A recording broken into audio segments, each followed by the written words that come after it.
In the Southern California area. This is just a quick DIY on my DJ facade project I put together. I used I went ahead and used wood as my panels. These are 1x3 and I'm using what's called cracked ice white lighting fixture drop-ins. These drop-ins are measured at 2x4. It's important that your panels are actually bigger than that so you can adhere them somehow. I adhered them using black duct tape. My recommendation is duct tape by Gorilla. Gorilla duct tape holds very well, and it is also good on some of these uneven surfaces. It really holds well. I tried screws at first, and I was a little leery because I know this is fragile material.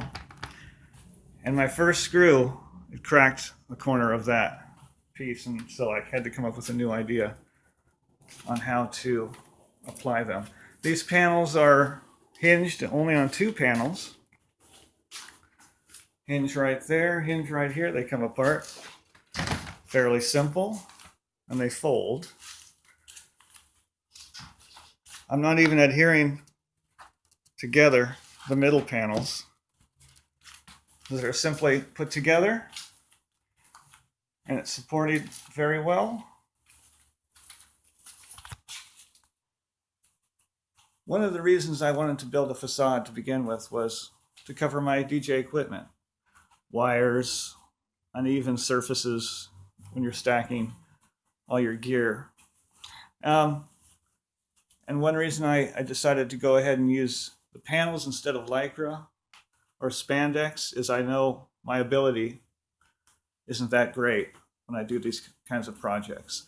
So these panels you can buy Lowe's or Home Depot. I got mine at Home Depot. Cracked ice white. To me, I've seen a lot of the projects on YouTube. Some of the people were using cracked ice, but clear. And that kind of defeats the purpose of a facade to begin with, which is to cover your equipment. If you have a clear plastic, even though you can't see directly into it, once you put lights against it, then you're going to see hot spots. You're going to actually see the lighting rig behind it. Didn't like that idea. So I went with the cracked white that you can get at your local hardware store. Before you begin your project, always a good idea to make a list of what you're going to need. You're going to save yourself time, money, energy, effort, and make sure you designate enough time to do the project. I'd say patience and perseverance are key issues. Here's some of the supplies that I used. Make sure you consider them if you're going to use wood as your framework. A wood filler, which is a very good product, especially on some uneven surfaces. Wood glue, of course, the black duct tape. I used Rust-Oleum Superior Premium Oil-Based Paint as my coating. I wanted a little bit gloss. I'd say go with gloss rather than satin or flat. It looks a little bit better. Brush cleaner, that's going to be important on oil-based. Screwdrivers. The type of saw you can use is this. I actually used a skill saw. I was able to do it a lot faster. Some other DIY people online had some good ideas. One was to make sure you build or have some kind of angle level. This is going to help when you put your corner pieces together. It'll help support them and get them aligned. If you don't have that angle, you're kind of relying. Remember, this is going to be extended 48 plus inches. And at any point, you can be just slightly off. Even if you think you're on, always have that level to make sure you're in there. And that's going to help when you put your L brackets in there. Your L brackets will go here, Always use wood glue to adhere them. Some guys, they had a nice way of drilling straight into it from one frame to the next with an electric type hammer drill or hammer gun. I don't have that. I'm using 1x3s. Some guys use 1x4s. I wouldn't go any smaller than 1x3 though. The plastic panels are measured at 2x4. But I would recommend going larger on your framework because you're going to have something for your plastic panels to set against.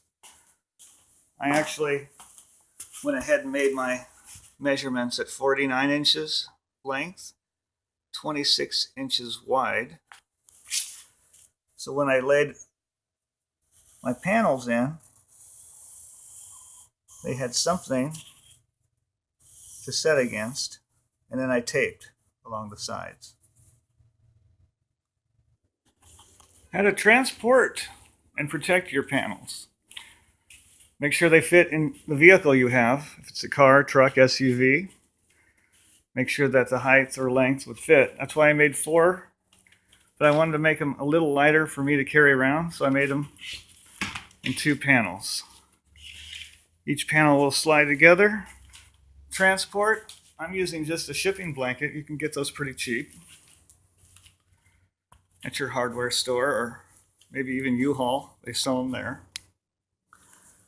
So I used a shipping blanket, put your panels in, simply fold over, almost like you're wrapping a present. I got some bungees here. A flat bungee. Place it together. You're able to transport and secure it nicely without having too much damage done, because you don't want to have to repair your facade. Some of my goals when putting this together were inexpensive, but not super cheap. Some of the stuff online that I saw, pre-made facades, very expensive. I had a friend who has a American DJ facade. It's a 4-panel, pretty hefty. It's actually wood frame covered in carpet with Lycra. And a bag for him. It cost him over $600+ for that. I didn't have that kind of money. So that's why I kind of took on this project. Another thing to remind you guys, patience is important.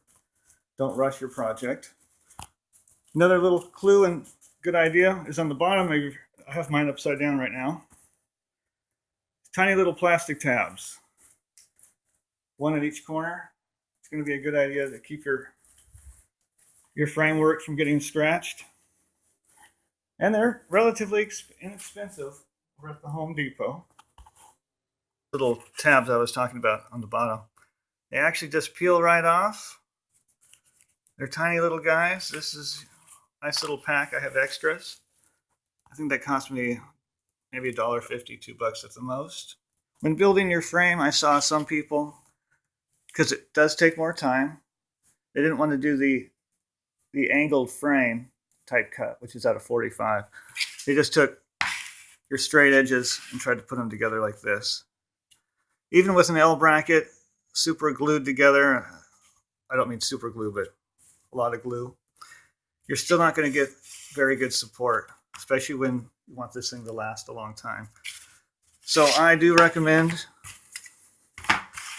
going with the frame. The type of wood depends on what you wanted to go for. I went kind of cheap. Some people use different kinds of framing, molding type, and that looks nice too if you have the ability and the finances to go for that. Lighting your board. You can use all kinds of LED type uplighting. I didn't have a whole lot to use. I had a couple of small par cans. I wasn't that impressed. My goal on this second project was to get LED lighting to light up these panels as cheap as possible. And I think I did a pretty good job. It took some effort, some thinking, But I came up with this panel idea. I didn't want to try to attach lighting to the panel itself. I knew that was going to be difficult for me. So I came up with this panel idea, some foam stuff I got at the 99-cent store. These LED strip lighting, corner pieces, and these jumpers. Had to have some kind of leeway so when I fold this, I can fold it up and put it in the truck somewhere. Here's kind of the items that I used on my particular one. This is if you can get the LED lights that aren't waterproof, that might be better, because this has a silicone kind of covering that you're going to have to cut away to get to your leads on here. These are my connector 90s. These are my jumper connectors. These are all solderless, but I was having some issues with some of the connections, and I had to end up actually cutting this whole part off to use straight wire, and that's when some of my soldering had to come in. Solder, soldering iron, wire cutters. You can get all this on Amazon online. The total for this project was a whopping $36. The strip lights I got on Amazon, it's the full kit. It's got a remote, it's got a power supply, 16.5 feet of LED lights that you can cut. The jumper connectors and the 90s came to 13, the foam board 3. Silicone adhesive is kind of how I attached everything to the board. That was $3. Liquid nail is what I use. And I just went crazy with it. As you can see, I just globbed it on because I didn't want the connection to come loose.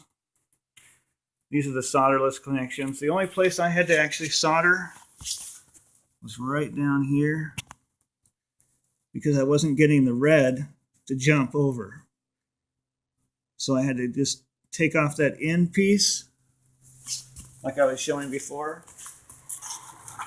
I cut off that end, strip the wire down, and solder directly on it. It's a little difficult. It's going to take a lot of time and energy because I'm not that talented at these things. Because these are very small leads. You got 4 leads you have to connect to. I've got the LED lights on a slow turn of colors. It just kind of goes through a whole array using your RGB. Like I said, that was really cheap on Amazon. I got the cheaper ones for like $13, actually $16, and it was free shipping with tax, like $17. Comes with a nice little remote right there, different colors. So the panel's at a slight angle. It's only on 4 sides that I framed out that foam board. Sets on the ground. There's your power strip, power cord. Change some colors here. That's straight color. Let's go with some blue. So let's say the bride, her favorite color is blue. And that's what she'll run maybe for dinner. This isn't sound activated, so I didn't get that feature. Maybe later on you just put on some different colors, or perhaps you just turn it on that slow fade that I like, that goes through all the different colors that are available. Well, thanks for watching. I just thought I'd throw out some ideas for some of you who are out there about to start the project. Take your time, maybe even go to Home Depot with your list, and don't buy anything. Just do a price check on what you're going to need for supplies, equipment, materials, tools. If it's going to cost you close to what it costs to buy a pre-made, maybe just go that way. Like I said, I went with these panels. I saw some great stuff on acrylic, but the acrylic was just out of my price range. There's some good pre-made stuff with aluminum framing and acrylic panels. If you want the Lycra, that's fine. I just didn't want to do all the stapling. If there's an issue, I have to unstaple everything. If you're more talented with woodwork, there's some other great DIY on how to put together your frames or maybe buy a pre-made frame, and they'll ship it to you, and then you do the rest. You might paint it, add the hinges, that kind of thing. Thanks for watching.